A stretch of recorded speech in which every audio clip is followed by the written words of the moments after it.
What is going on, you bucking stallions and you beautiful stallionettes? AK40 Kevin here in the gamer heaven. So, Final Fantasy VII Intergrade, which is the PlayStation 5 remaster to the remake, basically. You know, adding support for the DualSense 5 controller, pumping in a little bit of ray tracing and a higher frame rate, as well as, this is new news, adding Yuffie to the storyline.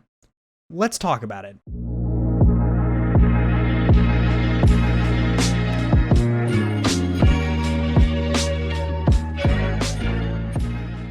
Alrighty guys, sharing my screen here, I have an article pulled up with some pretty highlights on it. Anytime I cover any kind of news or article, I do have my sources cited. It's important in college, it's important on YouTube as well. Pick my nose here for you guys. I gotta trim these nose hairs, they're getting so long I could braid them suckers. Some nice little like cornrows, some little festive beads hanging off them or something. The ladies dig it. So, Square Enix is going to introduce Yuffie into Intergrade. Now, I'm excited for Intergrade. I played Final Fantasy VII Remake all the way through on PlayStation 4. I thought it was a fantastic title. In fact, I reviewed it on this channel and I gave it 10 out of 10 bananas on the Stiffy meter, which is a perfect game. Now, nothing's really perfect, but I thought it was pretty close to perfect, enough to give it a 10 out of 10. And there were some complaints I had, but it wasn't enough to drop the score down. And I do feel like, you know, they need to add Yuffie because some of the events that happened in the timeline, Yuffie would have been in the plot by then. And my biggest complaint, character-wise, is that Red 13 is in the game, but he's not playable. He's an NPC. He'll jump into battle with you, but he's not playable. He was definitely playable in the original on PlayStation 1. We're 4 console generations ahead now. So, why? And not just that. They did him dirty. There's a whole paragraph about it, which we'll touch on a little bit, but they didn't really go into his backstory at all. But anyway, Cloud, Barret, Tifa, and Aerith get almost all the spotlight in FF7, and the remaining 4 cast members don't get their backstories fleshed out until later in the game, or, in one glaring case, a separate game entirely. We need standalone episodes dedicated to every core member of the cast to give each one of them a spotlight. Intergrade is about to set that precedent in a big way, but Square Enix should go even deeper by exploring flashbacks that were never playable in the original or new stories entirely. So, you know, it's very interesting the way that they decided to develop this game, because instead of having the entire storyline, which was 3 or 4, it was 3. It was 3 discs for the PlayStation 1, because obviously they weren't Blu-ray discs or anything. They were CDs or DVDs. No, DVDs weren't even out yet. I think it was CDs, if I do recall. So, what they're doing here is they're breaking the game into multiple parts, most likely 3 separate parts, separate games, but in order to fill them out so it's an actual playable game and it's not just like a third of the story, they add a bunch of storytelling, a bunch of back lore, you know, little interactions that used to have been like 30-second conversations in the first game are now like 30-minute missions in Final Fantasy VII Remake, and they also delve a lot into each character, even some of the little sub-characters and NPCs like Biggs and Wedge, you know, some of the members of Avalanche, which is really cool. So you get like a nice like connection with those characters. So when they get like injured or die or something, you're like, fuck me, this sucks. Double demonetize my video. Just kidding. I don't know why YouTubers say that. Like, I swear in a lot of my videos, and I have yet to get one demonetized for that.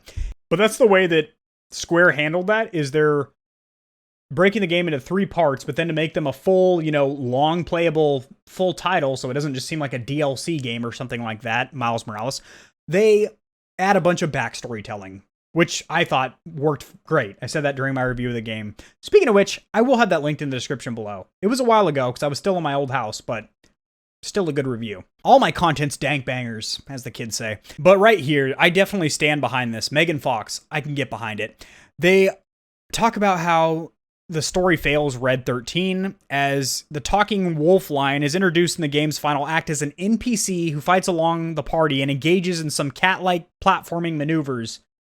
But we don't learn anything about him beyond his desire to bite the evil mad scientist Hojo, so we don't learn anything about his backstory, which is crazy because the back lore behind Red 13's it's pretty crazy. By comparison, we learn a lot about Cloud, Barret, Tifa, and Aerith throughout this adventure, what motivates them, and the general direction of their moral compass. The game really does have some very deep character building. Their relationships and tidbits, we get deep in their tidbits. Of their personal history, like the fact you're like, wow, Cloud probably banged Tifa when they were younger. We don't get that from Red 13. He's just a talking animal, which, don't get me wrong, I love my talking animal. When my German Shepherd says some stuff to me, granted it's not human words, but when she starts trying to say words to me, I love it. I think it's adorable. And Red 13's adorable, and it kind of like, he'll gouge your fucking eyes out if you come at him cockeyed. Ow, ah! The fellow was screaming, I'm blind! I can't see! Oh, God! I can't give it up! I can't give it up! Twice! But they didn't really build his character at all, which is unfortunate. That obviously because the original game story has been sliced up, obvi. We haven't been to Cosmo Canyon, which is Red 13's like home city, homeland. They are going to be introducing Yuffie over here. My goodness, she's got the top button unbuckled there. Oh boy. Oh boy. As she infiltrates the shadowy Shinra Corporation. So the way you get introduced to her is different than the original, which was annoying. She would just jack your materia. She would just roll up and just swipe your materia out of your pocket. Not even give you like a courtesy reach around or anything. She would just jack your shit, which was super frustrating. But now it's kind of cool the way you see her. She's on a mission infiltrating the shadowy Shinra Corporation to steal a powerful materia. She is a materia thief. That's her occupation. And restore the glory hole to her homeland. It's a much more interesting way to introduce the character compared to the original annoying stranger you meet in the woods who steals all your materia in one of the game's more frustrating sequences. Square Enix should do this for every character, even if that means we got several shorter story-based DLC over the next few years before Part 2. So, yes and no. I would like them to focus all of their time, energy, and resources in the development of Part 2 so we can actually continue the story. But I'm not going to complain if they drop some DLCs for all the characters, like a backstory for Cloud when he's still part of Shinra or Soldier, and maybe some of, his stuff there where he actually, spoiler, wasn't the one in a lot of the flashbacks and stuff because he didn't make it out of soldier training and whatnot. He dropped out, and it was his buddy, drawing a blank here. Somebody drop in the comment section below who's a Final Fantasy fan. His buddy who he went through like basic training with and stuff, like all his flashbacks were actually him, not Cloud.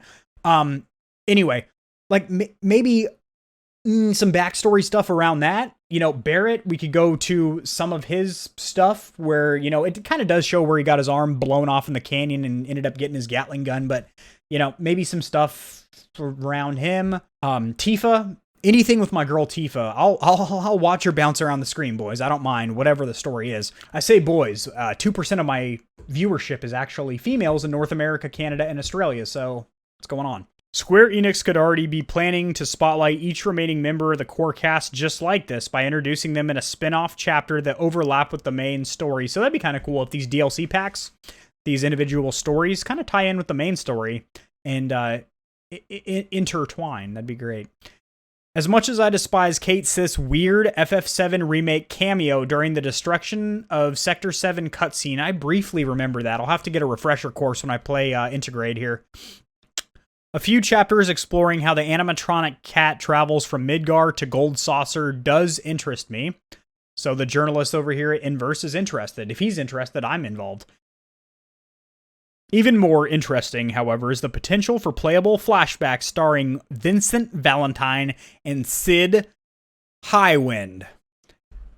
Awesome, because I thought those two characters are really cool, but I don't remember as much about them from the original FF7 game. Maybe because I sucked at games back then because I was super young when I was playing on the PlayStation 1. So I probably didn't even make it that far in the FF7 campaign. You know what I mean? Waiting for my stepdad to fall asleep so I can hop on his PlayStation 1, hoping he doesn't beat the ever-living daylights out of me. And we do have a release date for this. FF7 Remake Intergrade will be released June 10th of 2021. Exclusively for PS5. That would make it makes sense that it's exclusive, obviously, because while we already have it on PS4, this is a remaster to the remake for the PS5, which again, probably a higher frame rate, prettier graphics, maybe ray tracing. That might be a stretch. I might pull a hamstring on that one, but probably some better shaders and textures. And I would be shocked, appalled, and all jokes aside, actually a little bit upset if they didn't integrate features with the DualSense 5. So the haptic feedback motors and the adaptive triggers, maybe even a section where you utilize the microphone somehow. It's a great controller, it really is. So yeah, drop there in the comments section below, guys, your opinion of Intergrade. Are you excited about it? What would you like to see Square do during the development of this game? I mean, they have a few months left here in the development cycle, and they might actually integrate it into the game, and that'd be pretty cool, because then you could tell your buddies, like, oh yeah, you like that section of the game? Yeah, that was my idea. Yes, sir. I wrote a letter to Square Enix. They should be paying me royalties. So that's pretty cool. As the YouTubers say, absolutely tallywhacking or giving a Dutch rudder to the like button does help grow my channel. And right now, it's flaccid, and my channel is definitely a grower, not a shower, much like your boy here. So the bigger and plumper we can make my channel, the happier I am, the more pleased I am. So definitely appreciate it, guys. I really do. Subscribe for more content like this. I cover a lot of news in the gaming community and industry, as well as tutorials helping you get set up streaming and YouTubing. And I'll see you guys in the next video. Peace.